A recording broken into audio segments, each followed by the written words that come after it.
Well, good afternoon, everyone. Good afternoon. That's actually pretty good. I've often done that, and it's a B minus. That's a B plus. Let's try again. Good afternoon. Good afternoon. So I tried my best to introduce myself. I didn't catch everybody, as Michelle shared. I do, by the way, have a face for radio, so that's the winter beard, and then during the summertime it's gone. But so again, I'm Bruce Kintner. I'm the director of the Samaritan Car Care Clinic down in Covington, RV National. Where is that again? 1428 Madison Avenue. That used to be a gravel lot. I'll talk about that in a bit, but it's right across from that kind of road. That's the location there. Just our next door neighbor, the Pure Center, if you're familiar with the old car dealership, it's at the Pure Center. So thank you again to Michelle for inviting me here. You never know where a chance meeting will take, and that's exactly what she started to share. So I'm attending this kind of lunch and learn webinar thing for nonprofits. And I stick my hand out to introduce myself to the lady sitting beside me. That would be Michelle. And she says, well, she does treasury management services and products and things like that for small, medium-sized businesses as well as nonprofits. Well, I know a little bit about treasury management because I was in corporate banking for a number of years. Now, she's very kind. She was probably thinking, what the heck is a former banker trying to do at a repair shop? But that's a different story for different days. So I am very mechanical. I'm just not an ASE certified mechanic. I have one on staff now, but that kind of thing. So anyway, one of the thoughts to share among many, by the way, I'm not going to be able to get this under 2 minutes like your official business meeting. I will do my best not to exceed that by too much, but it's not going to be 2 minutes. The Samaritan Car Care Clinic literally receives hundreds of referrals every single year of low-income single moms desperately needing help with car repairs.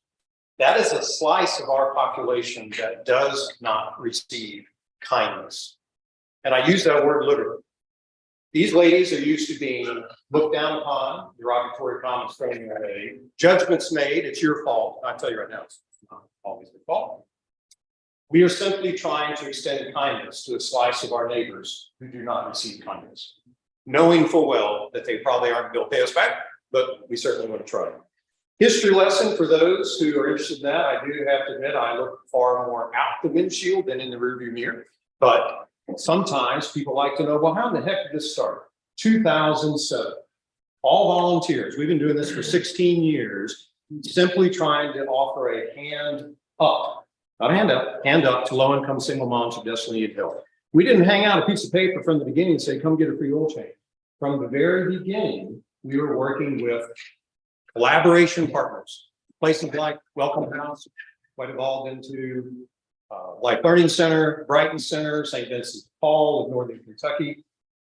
They have all these needs, but they have basically no place to turn to when someone needs help with car repairs. I'm skipping an awful lot of history. 2015, I had a chance to meet the director of the Butler Foundation. I'm sure many of you know who Bill Butler is, the founder of Corporex, the creator of the Butler Foundation. His director is a wonderful lady by the name of Barbara Schaefer. We happened to have a chance meeting, kind of like me meeting Michelle, and I shared with her about the clinic. And she said, Bruce, the Butlers are into supporting hand-up outfits, hand-up organizations. They're not so much in the handout, they're in the hand-up. So that began our connection with the Butler Foundation. 2019, Barbara Schaefer gives me a call. Bill Butler and Marty Butler, his brother, they want to meet with you. And I'll tell you right now, they don't ask to meet with nonprofits that they don't really want to support. Okay, so we have a meeting. And they say, we have got to figure out how to scale up this all volunteer organization thing we've got going, because access to affordable and reliable transportation is such a huge barrier for low-income families. Okay, so we developed a business plan. COVID hits, right? So all those plans kind of get pushed on the side, pause button. But what did not get paused was requests for help. Think of the single moms, the low-income single moms you knew at restaurants, hospitalities, had single mom nurses on the wrong side of the hospital. They're on the elective surgery side. They get furloughed, they get fired, they lose their jobs. What they do? They turn to DoorDash, Uber Eats, Amazon contract delivery with their own cars. Those cars were barely good enough to get them to and from a job. They could not become the job. So 6, 8, 10 weeks into Uber Eats and Amazon delivery with their own vehicles, they break down. They go to St. Vincent de Paul. They go to Brighton Center, desperate for help. Those agencies, with no place else to turn to, what they do? Well, let's call the Samaritan Car Care Clinic and see if they have any money. The answer, of course, was no. 2020 was not a good year for us. We had to turn away probably 85% of everybody that was referred to us, but we tried to help. 2021, not wanting to give up on this dream, Marty Butler said, Bruce, we're gonna have an audience here. So we got in front of the R.C. Dewar Foundation here in Northern Kentucky. Many of you are familiar with the Dewar Foundation. Got in front of the Carol Ann and Ralph B. Hale Jr. Foundation on the Cincinnati side of the pond. Shared these dreams of ideas of how could you address transportation barriers. And they said, we're not gonna give up. So that's how we got this kickstart funding from those three foundations. Believe me, we've had more gifts and we need lots of gifts. But those were the three initial ones that kind of bootstrapped the clinic to start. But they had an interesting contingency. All those grants were contingent upon me becoming the full-time director. So that is why, after 34 years, I resigned from my position at PNC to become employee number one at the Samaritan Car Care Clinic. So, into 2021, I've already shared with someone who had asked, well, where are you getting? Corporex, yes, founded by Bill Butler, donated an empty lot, a chunk of gravel along Madison Avenue. Buildings have been gone for 28 years, okay? Many of you heard about the Catalytic Development Fund here in Northern Kentucky. It's a nonprofit lender, largely few nonprofits, sometimes a for-profit if it's in the right economic area. Was able to get in front of Jean Shore, who's the lady, amazing director of the outfit. And the bankers are going to appreciate this question. She said, Bruce, I do have an important question. Are at least 51% of the people the clinic helps low to moderate income? That would be a US government definition. And I'm able to reply back with a complete straight face. Jean, 100% of the people referred to the clinic are low to no income. That is how we got a loan from the Catalytic Development Fund. So yes, sadly, we've got a mortgage, but we do have a building. So not only do you have fundraise to try to pay for the repairs for the cars to repair, but also need to work on the building. We are now operating the region's very first dedicated nonprofit good repair shop. So I've been called naive, I've been called stupid, and I've also been called, that's a good cause, I'll take it all, but you have to have a combination. I've mentioned some of the agency partners that we have. We're up over now 12 in St. Elizabeth Hospital. They have case managers. What are they doing? They are working with families who can't pay medical bills. Peel one onion layer down. What's the problem? Cars. Can't keep getting to a job. Someone's lost a job. So even St. Elizabeth, well, let's call it Samaritan Car Care. Those agencies, they use one word to describe the single moms referred to as stress. One word, stress. Will her car start? Does she have air in her tire? Does she have enough gas to get to her job? So low-income single moms are constantly having to juggle rent, groceries, insurance if they have it. Pause. I've had to stop asking the ladies who refer to us whether or not they have their cars insured. Insurance is a luxury they cannot afford. Direct quote from them. We only work on the car if they own it. They have a title. But I have had to stop asking if they have an insured. They're a hazard to themselves, they're a hazard to them. In Kentucky, you only have to have insurance one time, right? Registration. Anyway. Car repairs, maintenance, they're never on that list. Rent, groceries, utility, child care, that's what takes priority. Gasoline. Car repairs, maintenance, never on that list. That stress goes to crisis when the brake pedal goes to the floor when the lady is trying to come to a stop in her old car. And she knows that she does not have the funding for brake repair. That crisis is how the Samaritan Car Care clinics get connected. That's when we receive the referral. Is there anything that we can do for help? I want to ask you a question. Yes, it is rhetorical, but I'll still ask you a question. Did one of you by chance have a flat tire today? I sincerely hope not. But if you did, would a flat tire cause you to lose your job? Would you have to choose between rent and groceries to even buy a used tire, which is only the last couple months anyway? Okay. For most of us, a flat tire is a major inconvenience. But for a number of our low-income neighbors, a flat tire is a major economic disaster. That's where the clinic comes into play. That is the real world story of the single mom of two by the name of Amanda, who's referred to the clinic for help. So Amanda had missed work. Thank you very little, COVID. Then Amanda missed more work because her child care provider, an aunt, got sick, and Amanda could not afford emergency backup child care. Amanda's boss is upset. Boss says, Amanda, you can't miss any more work. So Amanda was in absolute panic when yet another one of her dry rot bald tires blew. She had already mounted the spare months ago, 15 years old, by the way. So she couldn't mount that spare. So out of absolute desperation, she approached the social service agency hoping, is there any way I can get some help with my tires? That agency happened to be one of our partners. Called the clinic because there are no other choices, right? There's no other help. And fortunately, then we had money. So what did we do?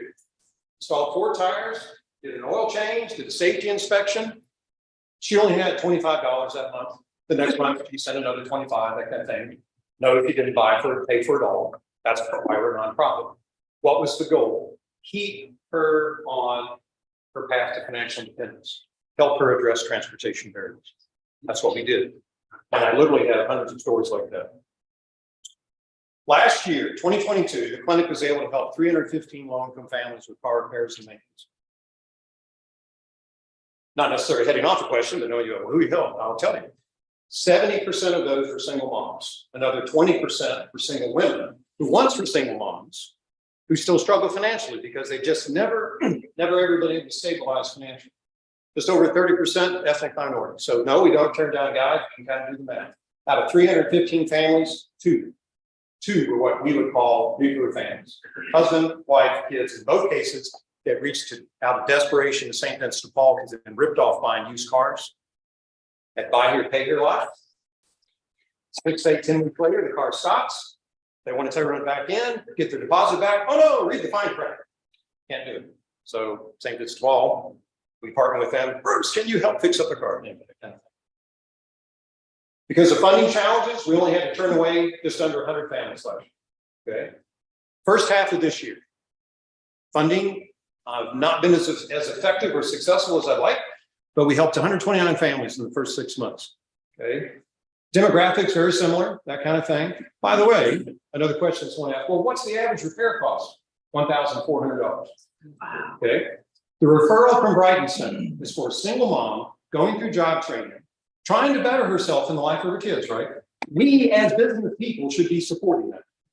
Okay, so she's being trained up for a new job and it's not on a bus loan.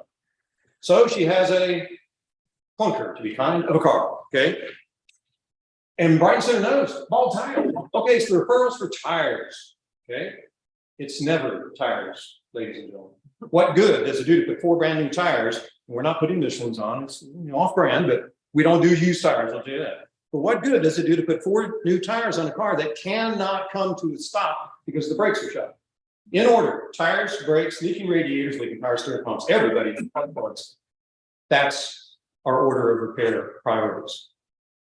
Do the math. We average 1,400. We celebrate when it's just tires, but it's rarely just tires. That kind of thing. Okay. Publicity. I welcome that. Odds are some of you will know people who need help, but all of you are also connected with people who say that's a fascinating program. We do not lack for demand. What I lack is supply. Cincinnati Enquirer ran an article on the Samaritan Car Care Clinic in April. Wonderful. Soapbox Media, an online presence kind of a thing, ran an article on the clinic in May. Wonderful. Kentucky Educational Television did a segment on the clinic in June. In 7 days after that Enquirer article ran, 7 days, I had to track it, of course, 75 additional requests for help. Not from our social service agency partners. Single moms who found out about the clinic saw the article, a neighbor, my mom, my aunt, told me about this. I need help. I can't get to my job. I have to turn away every single one. Don't have the money. That's 75 to 130 I had to turn away in the first half of this year.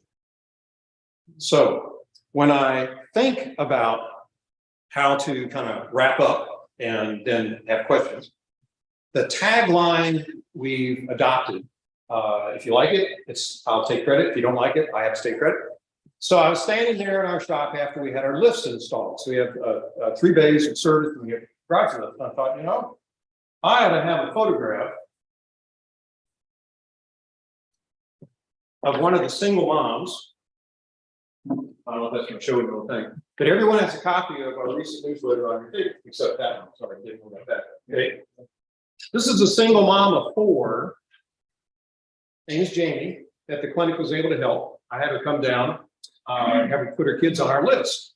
And I thought, here's the idea. Our lifts lift cars, but your gifts lift lives. Help us lift lives. This is a gal who's a victim of circumstance, not by choice. Okay. That's a 6-year-old, a 3-year-old, and a 15-month-old twins in that photograph. She's out of desperation last August. She went to Brighton for job training. Connected with us for the first time in September because she couldn't even afford an oil change in her very old van. Okay. Needed brakes back in February, no money, but she's going through job training. She's going through job training to be a medical, like a data technician kind of person. She used a very interesting phrase when I first met her. I became a single mom last July. What do you mean you became a single mom? Normally that's death in jail, right? That's what we normally think of. Her husband simply decided this is not what I signed up for. And so when the twins were 2.5 years old, he left. And he's never surfaced. Lives in Campbell County. Campbell County, fiscal court helped her do the whole wage garnishment thing. But he's never surfaced. So you can't get child support if you always work under the table. Those are the kind of people who we help. Thank you very much for your time and consideration. Time for questions.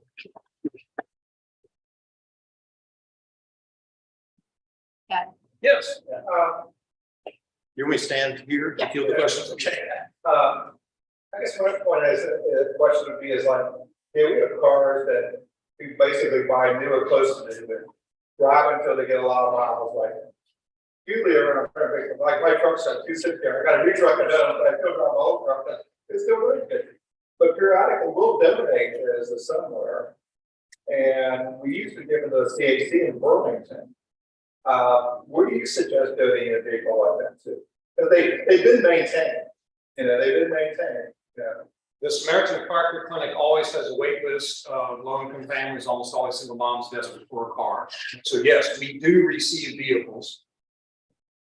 You have to do emergency room triage on them to make absolutely certain that, right. I've had quite a few donated. Oh, it's in great shape. And you put it up on the lift and then your heart sinks because they didn't know the corrosion, the rust, right? That kind of thing.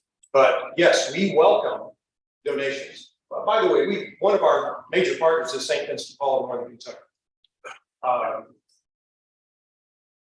The background on that is St. Vincent de Paul is sending people to the clinic who need help with vehicles, including needing a vehicle.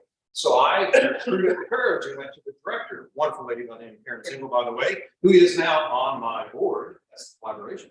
I said, Karen, this doesn't make sense. You're receiving donated vehicles. 100% go to auction.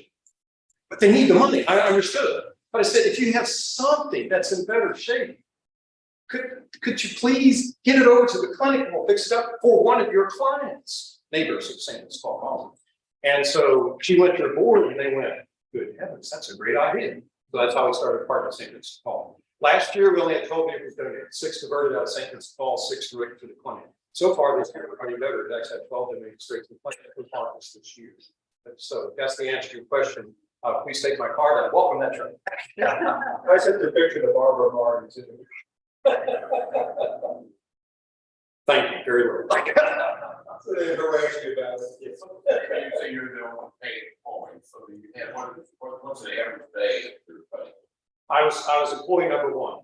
So what I do, we have a number of volunteers. Very good question. We have a number of volunteers, retired mechanic, someone who does all this, his or her own work. But I have a mechanic who had a shop for 20 plus years in Ellesmere, who was one of my partners. Right. We were virtual for all these years. So I've had 7 repair shops throughout Northern Kentucky where they gave me a discount. I set up on a Kentucky sales tax exempt basis, things like that. That owner, Jim Dennis of A&D Auto on Ash Street, Ellesmere, put everything on Ash Street, right? Everything's there. He is now the master mechanic for us. One of the other things I just want to share, if you're low income and you aspire to be a mechanic, how do you do that? You have to have your own tools to go work at a shop or a dealership.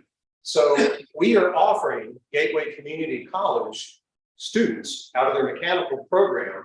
I have 2 right now who aspire to be mechanics, but they don't have money for tools. So I was able to receive 1 restricted grant last year to buy tools for the shop to have for those co-ops. So I have 2 part-time co-ops. Yes, I have to come up with money for them, but at least we have tools for them. So I have 1 full-time mechanic and 2 part-time co-ops.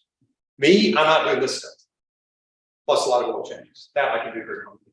Good question. Question for the club, when we gave money to John Salyer's thing for Gateway School, would that possibly be translated into what he just talked about, something like that? Is that what that money is used for? It could possibly, we'll be out there in November, we'll be very to get an update, and that would be a great question. Yeah. Right, I've partnered for a number of years with a wonderful gentleman who's the head of all the technical side of Gateway. His name is Sam Collier. And so then met an instructor, and I've been a guest speaker at one of their classes, and that's how I introduced myself to a couple of these Gateways co-op students. And now they're been part-time for us. Anything else? Yes. How does it work? I mean, it looks like you're doing oil changes. I mean, is it all the way up to transmission rebuild or engine rebuild? We're not going to try to tackle transmission or engine rebuilds. It's think of everything else from a service point of view. Transmission servicing, flushes, filter changes, brakes, things like that. I have a partner, meaning a Samaritan clinic partner shop that does transmissions, is willing to do transmission work at a discount for the clinic. You know, when we're referring someone there, typically we have to ask because it is so horrifically expensive. But if I have a lady, and we've done this a handful of times, 5 or 6, I've got $2,000 saved, and no offense to anyone who's at a dealership or has friends, you know, blank dealer is charging $5,900 to rebuild or replace my transmission. I don't have it. I can't get that. But I got 2,000 saved. So I say, okay, here's the deal. We can get you a far, far better price on a rebuild that has a far better warranty, interesting enough, than the original factory transmission, and just pay $100 a month as you can. So that's what we do. We're not going to do rebuilds. Any other questions? We Yeah, have, just- in the church that I attend, we occasionally have someone who's in need of that kind of service. Most of the time, we'll shake somebody down in the church to pay the bill. Sometimes we've done that and we still haven't gotten good quality work. In a case like that, where we have the capability of paying full price for a low income person, can you take that on? Absolutely. That's exactly the kind of thing we do. We are what's known as a social enterprise model. Anyone who has an awful lot of knowledge about IRS code. Very similar to St. Vincent de Paul. St. Vincent de Paul runs thrift stores. Everything gets to go in the same pot because it helps their overall mission. So because I'm a training site for these Gateway co-op students, I don't have to have a separate for-profit subsidiary for the full pay work. We need some full pay work so that the excess, we won't call it profit, helps the single mom with a big portion of her due. But no, so we would gladly schedule in that service. I offer my thanks, and again, especially to Michelle for inviting